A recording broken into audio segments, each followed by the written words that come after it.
الملك فاروق؟ الملك فاروق كان عنده قصر في السنكلية. أهله باعوه بتوع ناس سياحة حركات. فتحوه مفحت. مفحت؟ بتاع لوح مثلا. مفحت. وبقى كبير ومية مية. وعاوز تشرب الحسيس في النكلة. هات ربع حسيس. ربع ايه؟ ربع حسيس. وكوباية بانكا. كوباية ايه؟ بانكا. كوباية بانكا، ماشي. ها، حطها في النكلة على الكوكاكاس. على البوكاجاز، ماشي. في النكلة. سيح الربع حسيس سنة مية سخايين. وبعدها احط كوباية البانكا وسخنها. بعدها احط كوباية البانكا وسخنها. وبعد تسخن كل حاجة تعمل دماغ بيها. هتخلي دماغ عالية. هتخلي حويت كله هاتي. انت بقى شغال في السجل المدني صح؟ طب بتطلع البطاقة ازاي؟ انت هتيجي الساعة 7 في المكتب هنا. هروح على السجل نجيب السلمليات وشهادة الميلاد. السلمليات؟ شهادة الميلاد. الاستمارات يعني. قول له بالعربي.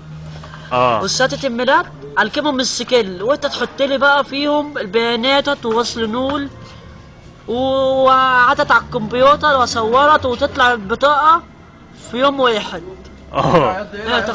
تاخدها انت واقف. تاخدها انت واقف. يعني انت شغال في السجل المدني. وايه تاني؟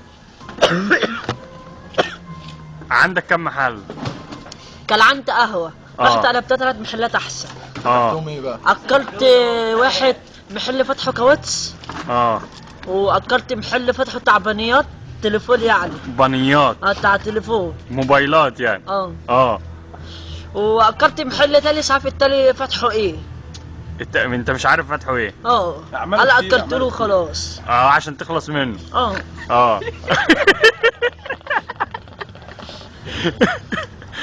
كمل. كمل له قصة الخيو بقى. الملك فاروق. انت ما حكيتلوش بقية القصة، كمل. قالوا للستات والملك فاروق اتخانقوا. لا، انور السادات وكمال عبد الناصر، انت نسيت. قالوا للستات وكمال عبد الناصر اتخانقوا. كان في مشكلة في اسرائيل والعراق والسلفتيل. في السلفتيل؟ كمل. اسرائيل والعراق والسلفتيل. ايوه عارفها. فلسطين يعني. يعني بالايه دي؟ فلسطين. بالايه؟ بالعربي. بالأمنبي دي ولا بالعربي؟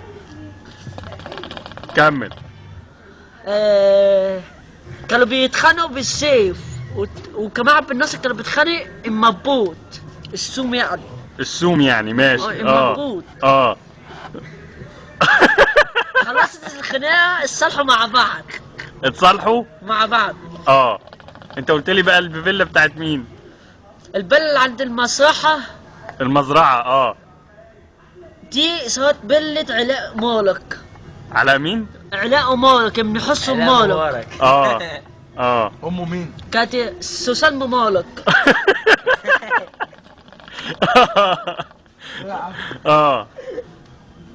انا بقى بكلم معاه في السياسة مع مين؟ مع علاء مالك. ابن مين؟ ابن حسن مالك. وامه مين؟ سوسن مالك. هو صاحبك يعني؟ وبنتكلم في السياسة. طب الملك فاروق عنده قصر فين؟ في السنكلية. في السنكلية. ده انت تحفة.